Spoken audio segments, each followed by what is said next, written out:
এগুলো আসলে আনন্দের কিছু নাই, বরং আমরা সেই স্বপ্ন দেখতে চাই যে আগামী 5-10 বছর পরে বাংলাদেশপন্থী কিছু ছেলে মেয়ে যাদেরকে পুরো 18 কোটি জনগণ চক্ষু বন্ধ করে বিশ্বাস করতে পারে যে এই ছেলেটা এই মেয়েটা নিজের জান দেবে কিন্তু জুলাই দেবে না, এমন কিছু ছেলে লাগবে। এই জুলাইয়ের মধ্য দিয়ে আমাদের সেরকম শত শত ছেলে মেয়ে তৈরি করতে হবে, আমি দৃঢ়ভাবে প্রত্যাশা করি এবং আমি চাই এইরকম কিছু জানবাজ ছেলে মেয়ে আর বাংলাদেশের মধ্যে তৈরি হবে ইনশাআল্লাহ। আর তার প্রমাণ তো আমরা দেখেছি যে এই জুলাইয়ের যে অনেকগুলো বড় মুখ যারা জীবন দিতে চেয়েছে, যারা বাংলাদেশকে সামনে নিয়ে যাচ্ছে, তারা তো রাস্তাঘাটে কোনো প্রোটোকল ছাড়াই হাঁটে মাশাআল্লাহ। তো আমরা বলে রাখি, আপনারা যেদিন প্রোটোকল নিতে শুরু করবেন আমরা কিন্তু আপনাদের বিরুদ্ধে কথা বলতে শুরু করব। প্রোটোকল চলবে শুধু একটা, বাংলাদেশের জনগণের প্রোটোকল। এই জুলাই আমাদেরকে যা দিয়েছে আপনি ভাবেন, খুব লজ্জা লাগছে। এই বাংলাদেশ থেকে শুরু করে আমরা যারা এখানে আসার পর এই পতাকাটা আমার এক ভাই আমাকে উপহার দিল, এটা একটা শুধু কাপড় না, আসলে আমি আমার জীবনে এটা খুব অনার্ড হয়েছে। এই জন্য এইখানে আমরা যারা কথা বলছি আমরা সবাই এই জুলাই ওভার রেটেড। ভেবে দেখেন, আমার চক্ষু যায় না, আমার হাত যায় না, আমার সারা শরীরে কোনো ক্ষত নাই, আমার পরিবারে একজন শহীদ হয় নাই এই জুলাইয়ে, আমিও তো শহীদ হই নাই, এমনকি আমার হাত যায় নাই, আমি পঙ্গু হই নাই। কিন্তু এই জুলাইয়ের সমস্ত ভালোবাসা মানুষ আমাদেরকে বাঁচতেছে।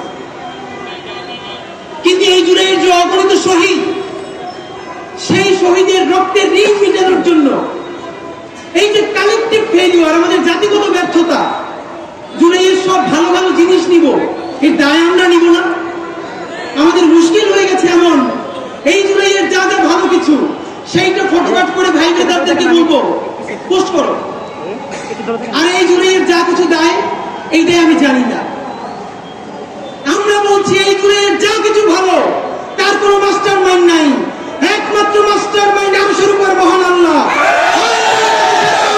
জনগণ এই জুলাইয়ের যত দায়, সেই সমস্ত দায় আমি আমার ভাইয়েরা সহ বাংলাদেশের 18 কোটি মানুষের।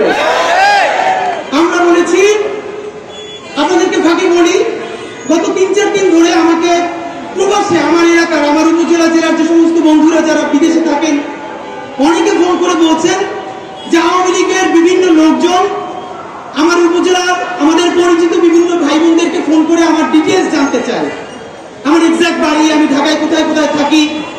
তো আমার স্বাভাবিকভাবে মা ফোন করে কান্নাকাটি করছেন, তাদেরকে ফোন করে অনেকে জানাচ্ছেন।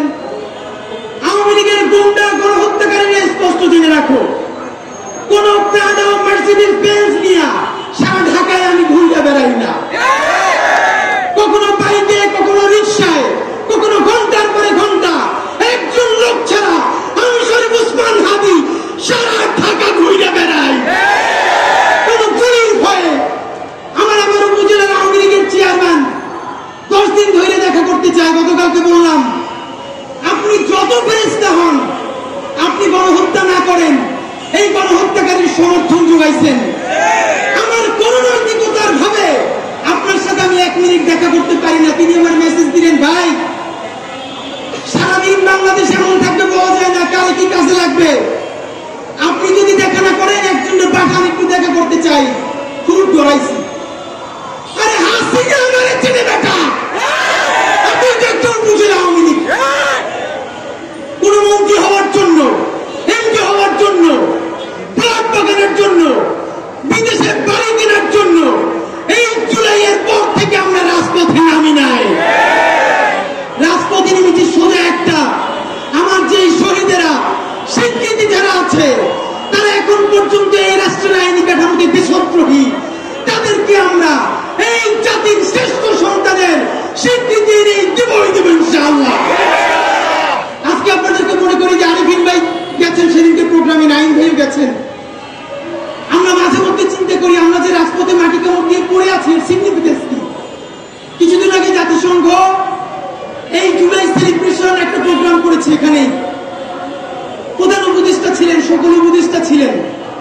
প্রধান উপদেষ্টার বক্তব্যের আগে 4 মিনিট নারায়ণগঞ্জের মাহবুব ভাই, যিনি 2 চোখ অন্ধ হয়ে গেছে, মাত্র 4 মিনিটের একটা ডকুমেন্টারি জাতিসংঘ করেছে, সেটা আমাদেরকে দেখিয়েছেন। আমি বলতে পারি ওই প্রোগ্রামে এমন কোন লোক ছিল না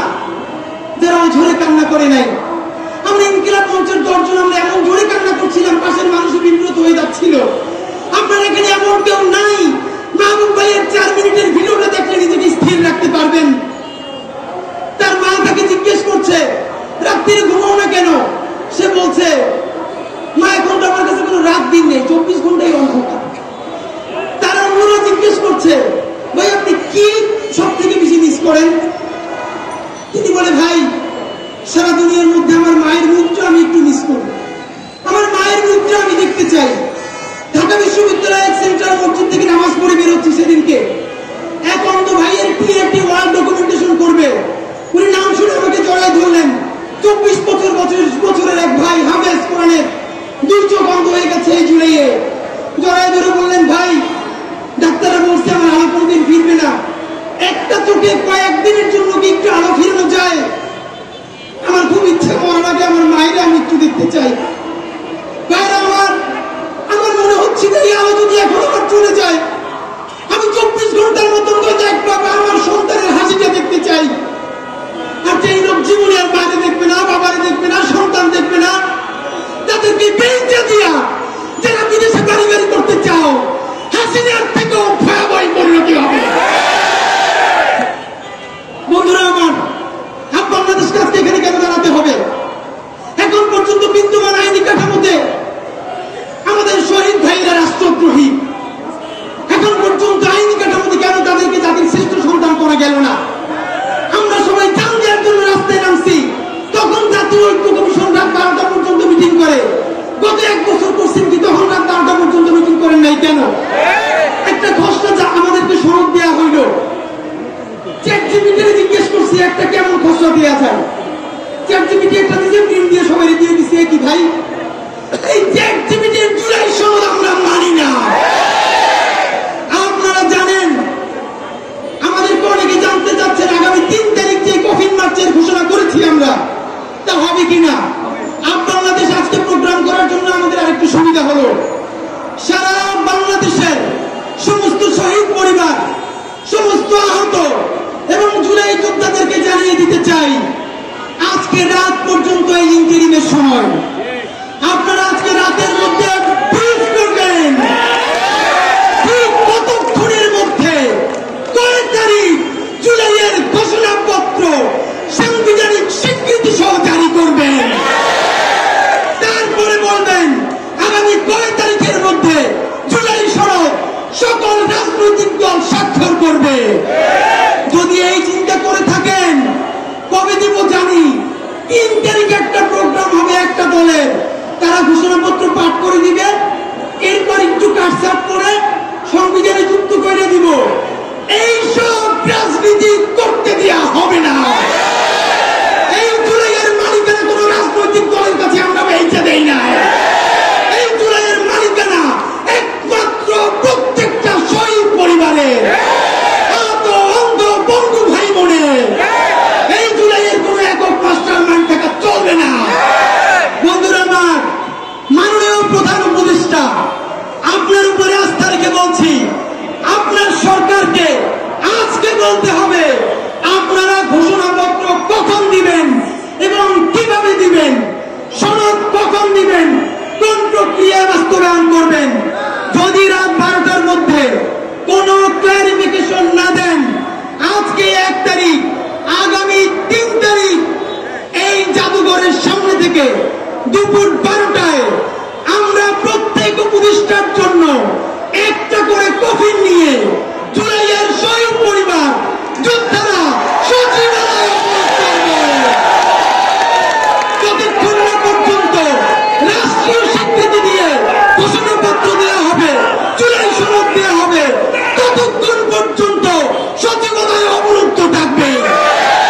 সুতরাং সিদ্ধান্ত আপনার, এই জুলাইয়ের ঘোষণাপত্রের মালিকানা বাংলাদেশকে দিবেন নাকি কোন ক্যারিং বাসদেরকে কাছে দিবেন, সেই দায় কিন্তু আপনাকে নিতে হবে।